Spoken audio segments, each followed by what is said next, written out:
Hello everyone and welcome to my channel. Today we will dive into a modern positional masterclass by the youngest grandmaster in chess history, Abhimanyu Mishra, where he ran into a strong American junior, Justin Wen. This game is a positional choke with computer ideas. Let's get right into it. We're facing d4, knight f6, c4, e6, knight c3, bishop b4, and a3. This is called the Nimzo-Indian Defense. And white goes for an aggressive and complex variation where from the very first moves they will fight for the initiative. Bishop takes c3 and bc. In this position, black has a huge number of continuations such as c5, striking in the center, f3. With this move, white wants to capture space in the center with the move e4, knight c6, e4, d6, not allowing e5, and bishop e3. Or black can go b6 with an idea to go bishop a6. White anyway goes f3, knight c6, e4, and knight f5. And black's plan is to go bishop a6 and put pressure on the weak c4 pawn. But in this game, black decided to go knight c6, and after f3, as you can see, the main concept of white in this position is to grab space with f3 and a4, while black will put pressure on white's weak pawns c3 and c4, e5, e4, d6, and knight e2. This position is equal, and it's currently scoring better than typical bishop e3 in this position. And with this move knight e2, white can move the knight to g3 or to b3 via c1, where it will hinder black's plan with knight f5. We have b6, knight g3, knight f5, bishop d3, bishop e6, castles, castles, and it's worth saying that black can take this pawn on c4 either with knight c4 because of d5 and we win the piece, either with bishop takes c4 because of bishop takes c4, knight c4, queen a4, check, queen d7, queen c4, and we win the piece. But this is why we have castles. And f4. White has a serious advantage in this position since black has no counterplay against white's attack. h6. I really don't like this move from black because it does nothing. It would be better according to computer to go ed, cd, bishop takes c4, and after d5 we have bishop takes d3, queen d3, queen d3, knight d7, knight f5, queen c5, and queen c3, aiming for a checkmate on g7. And after queen f6, because black can go f6 in this position because we strike with e5, and black can take this pawn on e5 because after fe, d, queen e5, this position is completely lost for black and black has to give up their exchange. So after e5 they can go maybe king h8 in this position, but after e6 I really like this move e6 because we grab even more space and we created pass pawn, and it's really uncomfortable to play with black in this position. So we have queen e8 with an idea to go queen b5 and maybe knight b3.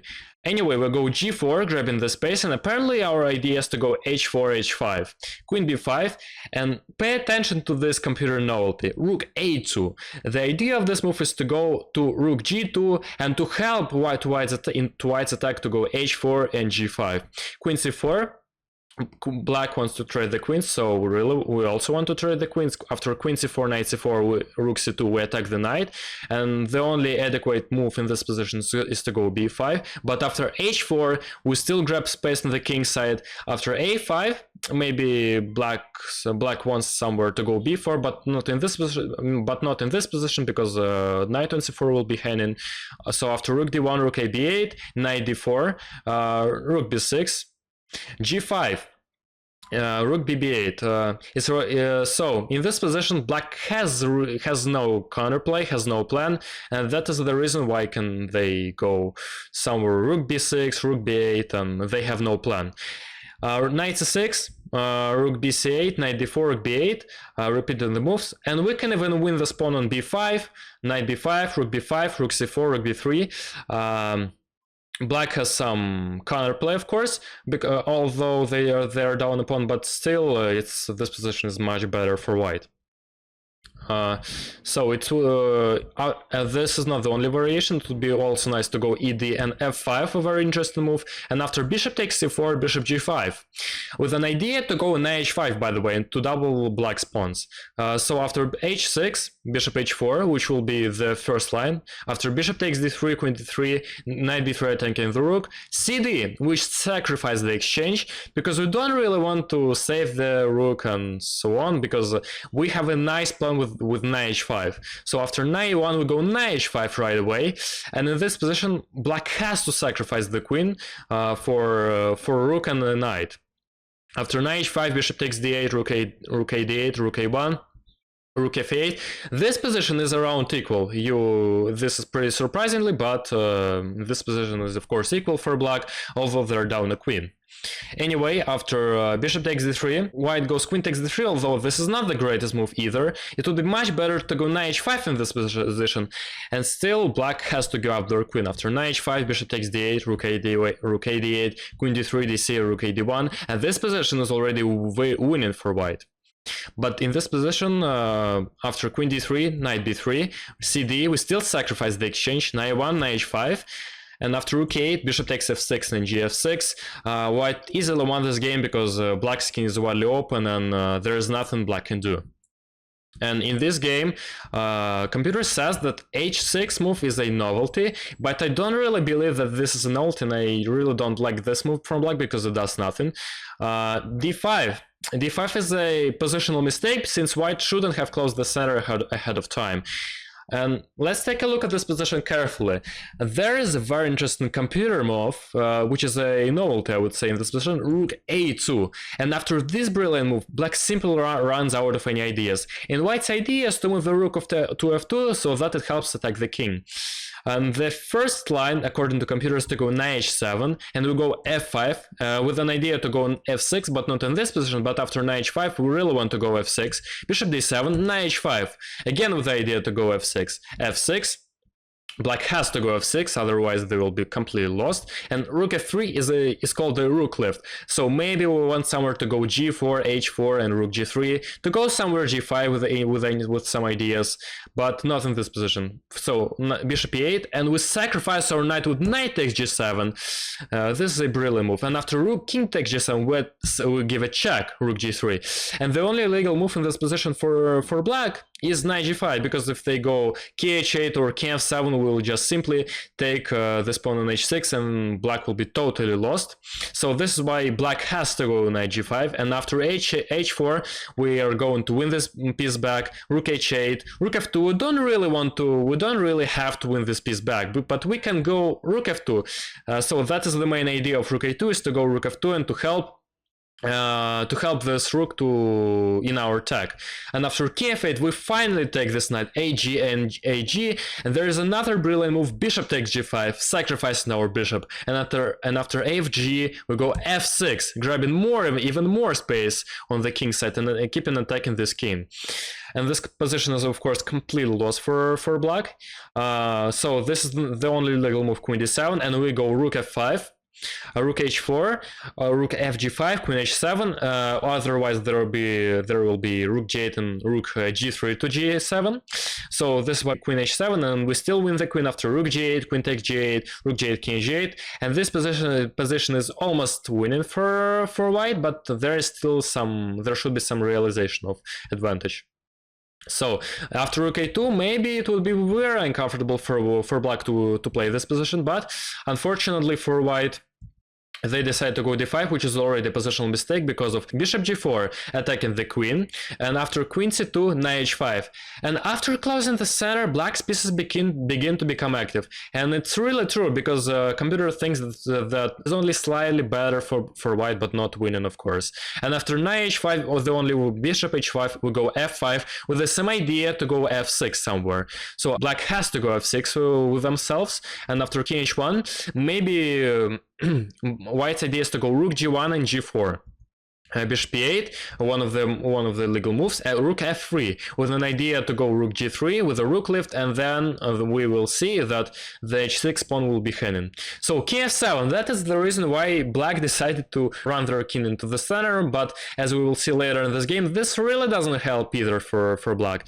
We have bishop e3, rook g8, g4, and this position is objectively equal according to computer, but it's really not comfortable to play this position for black because of their king, and this bishop is stuck, and this king is just not really understandable what it's doing on f7. We have queen d7 and a4, a very important move because white takes the d4 square away from the queen. Somewhere if white queen goes somewhere, then maybe black has some ideas to go queen a4. So that is the reason why white goes a4. So king f7. Black keeps running their king with just on the queen side apparently, or on d8 and c7. We have queen f2, and so as I have already mentioned, there is no queen a4 for black. And yes, king d8. This is a very funny move. And by the way, the funny thing about this position is still computer thinks that this position is equal. It's hard to say from human side, but computer says that he doesn't really care. He can go king c7, c6, king c7, and everything will be okay. But anyway, rook g3. White's idea is to go somewhere h4 and g5. c6. C6 is a slight mistake, is a slight inaccuracy, because black, we don't really want to open the center from black side, because our king is in the center, and maybe we should just go king e7, king d8, and that maybe it will be a draw, but I'm still not sure. h4, white wants to go g5, and cd. CD is already a very big positional mistake. Because black shouldn't have opened the center, since white's pieces get more squares and activity. It would be much better for black to go queen f7, just to keep the tension in the center and not to open it. But anyway, black decided to go cd, and after cd, white is already much better. So rook h8, king g2, rook c8, a6, attacking the rook, and now our bishop is overactive on this square. Rook b8. By the way, the first line, the first computer line in this position is to go c4 right away, maybe with the idea to go bishop b5 and so on. But queen b2 is also a very good move. Maybe we want to go queen b4, taking the pawn on b6, queen c4, queen c7, queen b4, and knight b7. According to the computer, it would be slightly better to go king e7, but I don't think this really changed too much. But after knight b7, there is a very good positional decision from Abhimanyu Mishra, taking the knight on b7, because it maybe in some variations it would go knight c5 and taking our bishop on a6, and this is why we want to destroy this knight. So bishop takes b7, rook takes b7, and c4. And what has changed in this position? We see that now black has many weaknesses like d6 pawn is very weak, g7 pawn is very weak, and b6 and a7, and we have some ideas with the rook a b1 and a5 and c1 and so on. And their king hasn't found even a good place for himself, so it goes for a stroll like king g8, king f7, king s7, king d8, and I don't know what is this, but king s7. This is just, by the way, the first line according to computer, and this is really funny how black manages to control this game. So rook a b1. White is more active in this position according to computer, but I would say that white is far more active in this position, because they have a clear plan with c5, a5, and improving their pieces and so on. So we have bishop d7 and c5. White has a strong initiative, and they're threatening to go c6, by the way. So a5. This mistake, a5, just cost black the game. It would be necessary to go dc, and after bishop takes c5, black can take dc, bc because of queen b7 and they lose the rook. After king f7, rook c3, this position is still completely lost for black, but there's still some chances to do something. But after a5, this is a huge mistake, because after cd, queen d6, queen d6, king d6, bishop takes b6 is a very important move, because there is a threat of bishop c5 winning the rook. And after rook hb8 is already a mistake. It would be slightly better to go rook bb8, but it doesn't change the situation too much, because we still go rook gb3, and after bishop takes c4, we have a tactic bishop c5 check, king c5, rook b8, bishop c2 attacking our rook and pawn on e4, and after rook b5 check, king c4, and we defend our pawn on king f3, and of course our position is completely winning and black should resign. But in this game, black decided to go rook hb8, and the only move in this position to save the bishop is rook gb3, and white is still completely winning, about +5 in this position.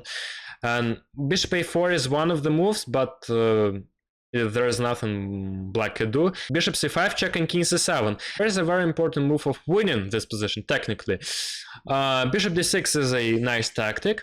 But in my opinion, it would be much better to go rook b7, rook b7, rook b7, king b7, bishop f8. And in my opinion, this option is much simpler than in the game, since black pawns are located on the dark squares, and with our dark square bishop, we capture all of these pawns and win the game. But there was bishop d6, which is also a very good move. King c8. It would be maybe better to go king d6, rook b7, but you understand everything. King c8, and after rook b7, rook b7, rook b7, king b7, and after bishop f8, we still take all these pawns, bishop c2, and after king f3, It's very important to defend this pawn on e4. It would be also possible to go bishop g7, but it's still it's not very clear, because after bishop takes e4, king g3, a4, we can take this pawn bishop h6 because of king c7.